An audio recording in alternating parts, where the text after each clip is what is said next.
আসসালামু আলাইকুম দর্শক, আজকে আপনাদের গুরুত্বপূর্ণ কিছু কথা বলবো। আপনারা জানেন বর্তমান বাংলাদেশ এবং ভারত পরিস্থিতি খুবই খারাপ। আমাদের বাংলাদেশে বর্তমানে একটা সরকার অন্তর্বর্তীকালীন গত 5ই আগস্টের বৈষম্যবিরোধী ছাত্র আন্দোলনের মধ্য দিয়ে 5ই আগস্টে যে দেশ মুক্ত হওয়ার পর থেকে 8ই আগস্টে অন্তর্বর্তীকালীন সরকার গঠিত হয়েছে এবং দেশ পরিচালনা করতেছে। তারই মধ্যে দিয়ে আপনারা জানেন যে বিভিন্ন রকমের ষড়যন্ত্র, বিভিন্ন রকমের আন্দোলন অব্যাহত আছে। এত আন্দোলনের মধ্য দিয়েও দেশ সংস্কারের কথা সরকার বলে আসতেছে, কিন্তু দুর্ভাগ্যবশত ডক্টর মোহাম্মদ ইউনূস উনি প্রধান উপদেষ্টা হিসাবে বাকি যত উপদেষ্টা এর মধ্যে অনেকেরই প্রশ্নবিদ্ধ আছে, অনেকের বিভিন্ন রকমের সমালোচনা আছে।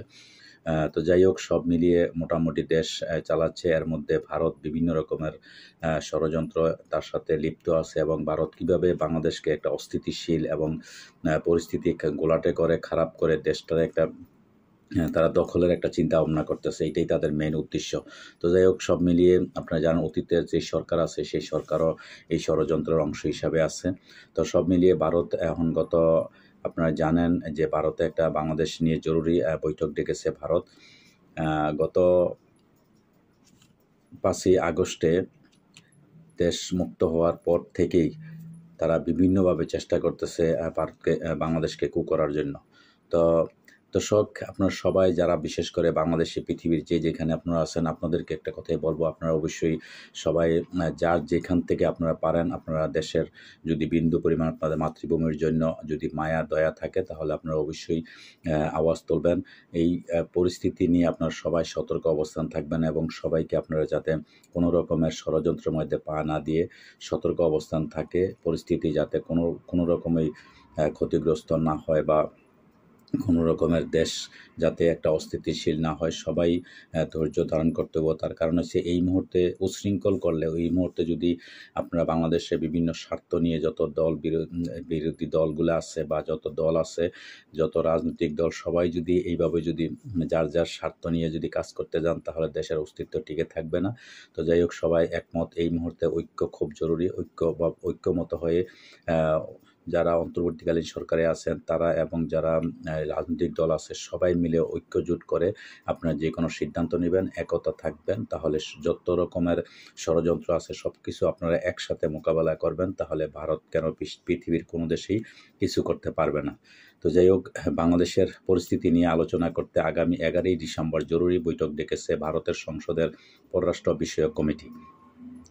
বর্তমানে এই কমিটির নেতৃত্বে রয়েছেন দেশটির সংসদ লোকসভার কংগ্রেস দলীয় আইন প্রণেতা শশী থারুর। তবে বাংলাদেশের পরিস্থিতি নিয়ে খুব বেশি কথা বলা ঠিক নয় বলে মন্তব্য করছেন দেশটির বিরোধী দল কংগ্রেস এই সংসদ সদস্য। শুক্রবার 29শে নভেম্বর ভারতীয় বার্তা সংস্থা ANI-কে দেওয়া এক সাক্ষাৎকারে এমন মন্তব্য করছেন শশী থারুর। ANI বলছে, কংগ্রেসের এই এমপি বাংলাদেশ সম্মিলিত সনাতনী জাগরণ জোটের মুখপাত্র ও পুণ্ডরিক দামের অধ্যক্ষ চিন্ময় কৃষ্ণ দাস ব্রহ্মচারীর গ্রেপ্তারের পর প্রতিবেশী দেশের পরিস্থিতি নিয়ে উদ্বেগ প্রকাশ করছেন। শশী থারুর বলেছেন, লোকসভায় পররাষ্ট্র বিষয়ক কমিটি আগামী 11ই ডিসেম্বর বাংলাদেশের পরিস্থিতি নিয়ে একটি বৈঠক ডেকেছে। তিনি বলেন, যদি ভারত সরকারের পক্ষ থেকে পররাষ্ট্র মন্ত্রণালয়ের কিছু বলার থাকে তাহলে পররাষ্ট্রমন্ত্রী এস জয়শঙ্কর যদি সংসদে এসে আমাদের বলেন সেটি ভালো হবে। বাংলাদেশ সম্পর্কে বিস্তারিত জানার জন্য আমরা 11ই ডিসেম্বর পররাষ্ট্র বিষয়ক কমিটির বৈঠক আহ্বান করেছি। বাংলাদেশে যা ঘটেছে আমরা তা নিয়ে উদ্বিগ্ন। সব সংখ্যালঘুর নিজ দেশে গণতান্ত্রিক অধিকার পাওয়ার উচিত।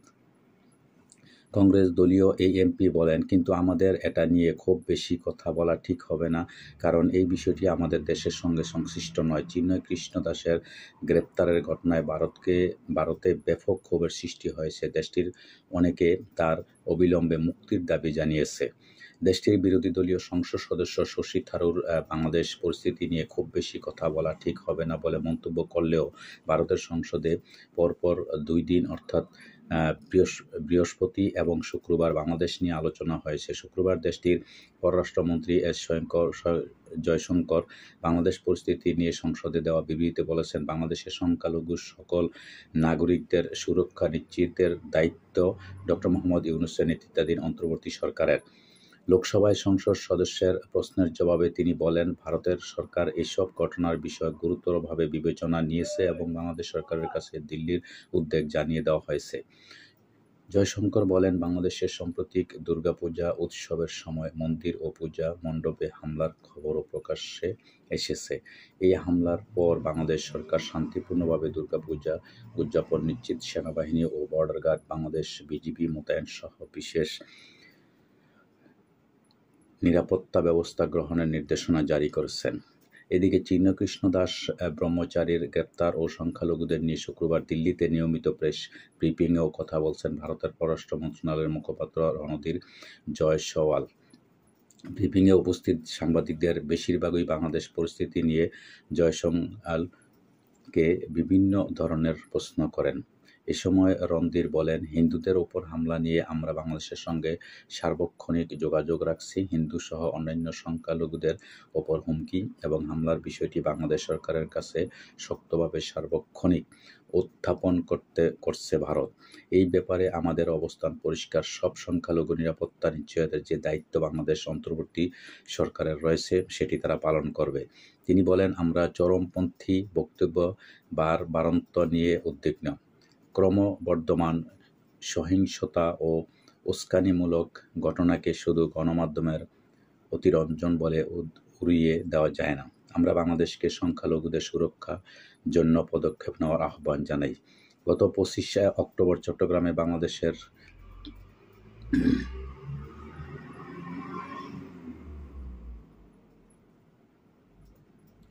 জাতীয় পতাকার ওপর গেরুয়া পতাকা উত্তোলনের অভিযোগে হিন্দু নেতা চিন্ময়কৃষ্ণ দাসের বিরুদ্ধে রাষ্ট্রদ্রোহের অভিযোগের মামলা হয়। এই মামলায় সোমবার বিকেলে ঢাকা থেকে চট্টগ্রামে যাওয়ার সময় শাহজালাল বিমানবন্দর থেকে বাংলাদেশ পুলিশের বিশেষায়িত গোয়েন্দা শাখার ডিবি সদস্যরা চিন্ময়কৃষ্ণ দাসকে গ্রেপ্তার করেন। পরের দিন চট্টগ্রামে একটি আদালতে চিন্ময়ের বিরুদ্ধে দায়ের করা মামলার শুনানি ঘিরে আদালত চত্বরে ব্যাপক উত্তেজনা তৈরি হয়। এ সময় চিন্ময়কৃষ্ণ দাস ব্রহ্মচারীর মুক্তির দাবিতে আন্দোলনকারীদের হামলায় সাইফুল ইসলাম আলিফ নামে চট্টগ্রামে এক আইনজীবী নিহত হন। চিন্ময়কৃষ্ণ দাস ব্রহ্মচারী রাষ্ট্রদ্রোহ মামলায় গ্রেপ্তার করা নিয়ে গত কয়েকদিন ধরে মাতামাতি চলছে ভারতে।